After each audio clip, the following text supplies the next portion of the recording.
बिस्मिल्लाहिर्रहमानिर्रहीम अस्सलाम वालेकुम। बहुत से लोग सोशल मीडिया पे ये कह रहे हैं कि भाई सऊदी एयरलाइन दोबारा से चल गई, अब सऊदी अरब जा भी सकते हैं, आ भी सकते हैं। इस पे कितनी हकीकत है, क्या सच है, वो आपके साथ शेयर करूँगा। आपको सबसे पहले तो बताता चलूँ कि ऐसा कुछ नहीं है, अभी तक कोई एयरलाइन नहीं चल रही, कोई ऐसा मामला नहीं हो रहा। और दुबई सऊदी अरब में अभी कोई एयरलाइन नहीं चल रही, ना कोई आ रहा है ना कोई जा रहा है, इस तरह के मामला तो हो रहे हैं।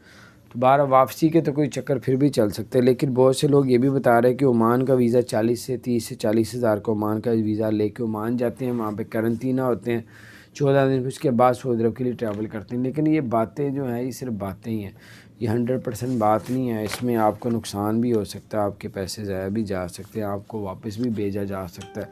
तो बारह ये तो रिस्क अपनी अपनी एक जहन की बात है, इसमें पैसे ज़ाया भी हो सकते हैं अलहदा से। तो क्योंकि यहाँ से डायरेक्ट नहीं जा सकते, ओमान के थ्रू उन्होंने बंद नहीं किया यहाँ से ओमान से सऊदी अरब जाने के चक्करों में। लेकिन अभी कोई कन्फर्म रिपोर्ट नहीं आई कि लोग कोई पहुँच गया उधर।